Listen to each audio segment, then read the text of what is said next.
Supporting Libya's rebels was a gamble for the West, but has the gamble paid off? Now the ragtag rebel army is Libya's government. Will the NTC's wartime allies find themselves rewarded with rich contracts? Or is Libya's nightmare still far from over? It's not easy to eradicate or to eliminate 42 years such like this. Sporadic rifle fire between the two positions. Each side is reinforcing their forward lines. The situation here is definitely deteriorating fast. Is the country now descending into tribal warfare, lawlessness and growing chaos? In this episode we ask, can Libya's rebel government win the peace?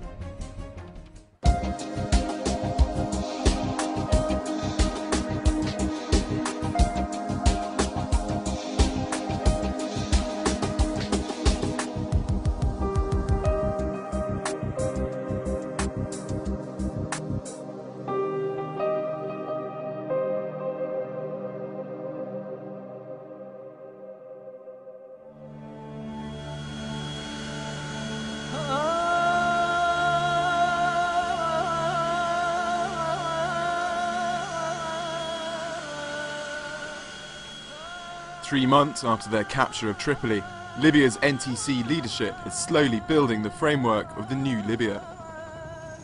But now the NTC has won the war, can it keep the peace? Across Libya, a packed calendar of revolutionary festivals like this one in rural Imisalata aims to consolidate popular support for the new government. But the politicians aren't the star attraction. Even in this tiny town deep in the Libyan countryside, the most powerful men in the revolutionary leadership are being mobbed like celebrities. Militia commanders and their armed entourages turn up like VIPs to an award ceremony. The great and the good of the new Libya are all here today. The NTC's top brass are warmly greeted by local militia commanders and tribal leaders. Few in this town supported the revolution until the very end, when its success seemed certain. Security is tight, both for the NTC's VIPs and for the host of European and Arab diplomats and businessmen in attendance. Countries like France, Britain and Italy, who supported the revolution from the beginning with advice and airstrikes, expect their gamble to be amply repaid with oil contracts. Countries like Germany, who stood by the sidelines, will have to work much harder. But for all the foreigners busy networking with the NTC leadership, the key question is security. Without stability, Libya's flow of oil to Europe can't be guaranteed. And the keys to stability in the new Libya are the local military commanders. Men who 6 months ago were small businessmen or retired mid-ranking military officers now find themselves fawned over by European diplomats. والله الوضع الأمني يعني ما شاء الله في تحسن باستمرار كل يوم أحسن من يوم والأمور هادية والوضع مستقر ونسير من أحسن إلى أحسن. Libya's war was won by local militias. Untrained civilians took up arms in towns and cities across the country to defend the revolution. The NTC leadership in Benghazi only had control of the fighters in eastern Libya, militarily by far the least successful of the revolutionary forces. Now the NTC and its weak national army has moved to Tripoli, it wants the powerful local militias to disarm. Abdul Hakim Belhaj is a military commander of Tripoli. A former jihadist fighter in North Africa and Afghanistan, Belhaj is funded and supported by Qatar and distrusted by many of the more powerful militias. In November, Libya's outgoing Prime Minister accused Qatar of seeking too great a political role in the new Libya. Qatar is accused of secretly arming Belhaj and other minority Islamist militias without the NTC's permission. Many Libyans also resent the demolishing of venerated Sufi shrines by Wahhabi Islamists, a practice Belhaj has publicly condemned. The Zintan Brigade is still occupying Tripoli's international airport months after the fall of the capital. When Belhaj ordered them to return to their distant mountains, the Zintanis issued a warrant for his arrest. In late November, the Zintanis arrested Belhaj as he tried to travel to Turkey to arm the Syrian rebels. Only intervention from the NTC leadership secured his release. We've come to Tripoli International Airport, now the main base for the fighters from the Western Mountains, to meet the commander of the Zintan Brigade, Mukhtar al-Akhtar. Control of Tripoli's airport is a powerful bargaining chip for the Zintanis, and they don't want to give it up. Your thawar here, are from Zintan. Yeah. They're in Tripoli now. Yeah. The war is over. Tripoli is secure. So will your fighters, your Thawar, will they go back to Zintan? Yeah, maybe to back Zintan after a system for the army. I took army and after on system for the army and police. After I go back Zintan, no problem. But I know Libya is not as good as Scotland for there's not safety because I know not have military for Libya. Police is not ready.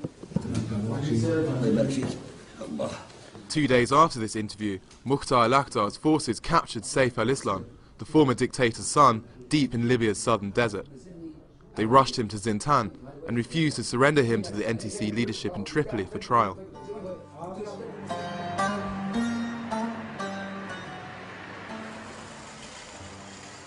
The Zintanis have been accused of widespread looting in the capital.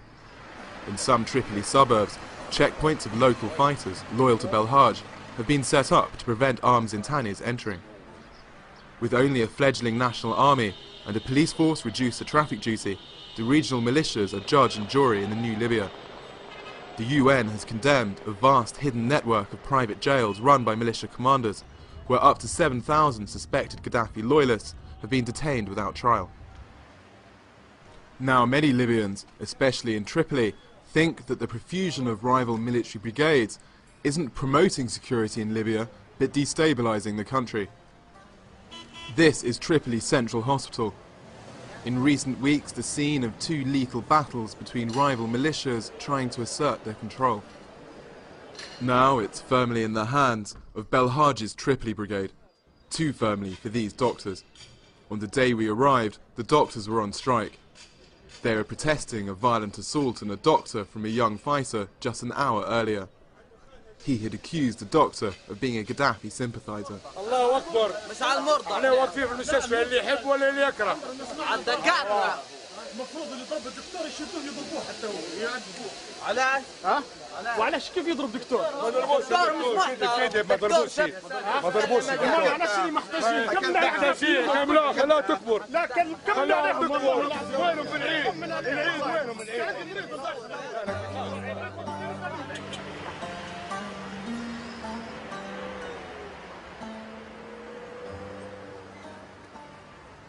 I came to this base in Tripoli to interview a young commander of the Misrata forces.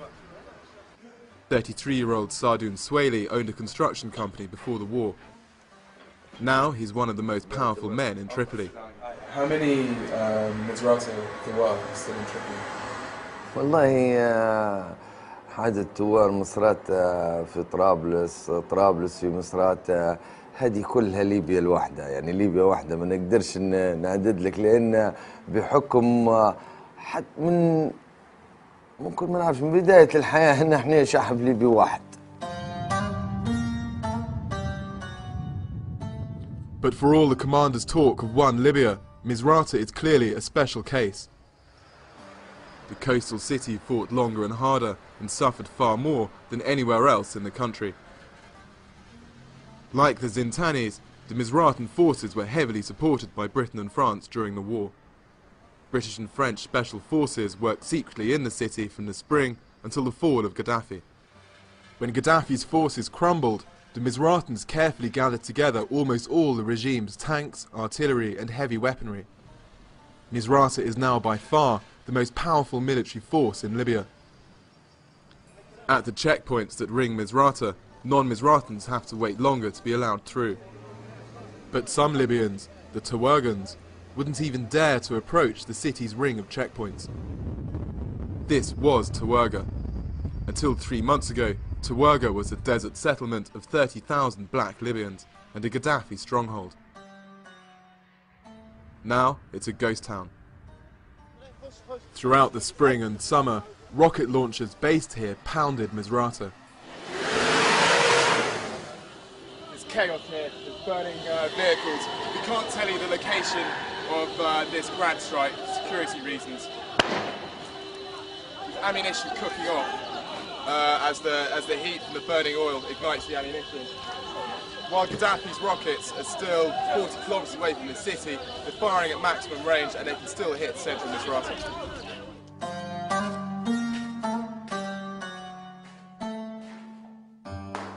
Many Tawergans volunteered for Gaddafi's forces in the siege of Misrata. In August, the Misratan counter-offensive reached Tawerga.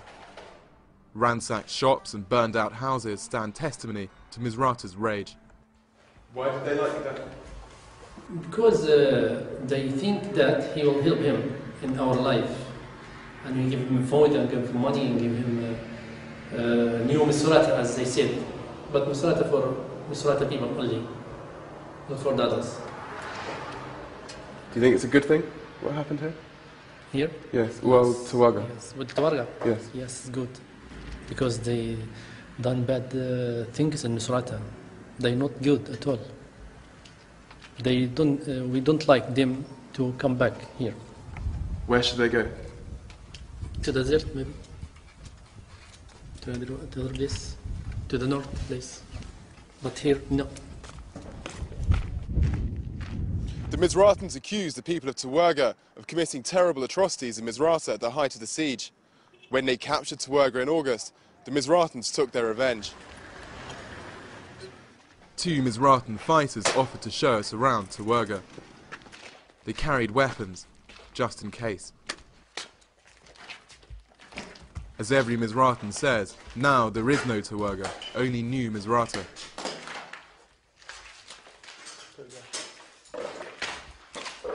All evidence of Tawerga's existence is being destroyed.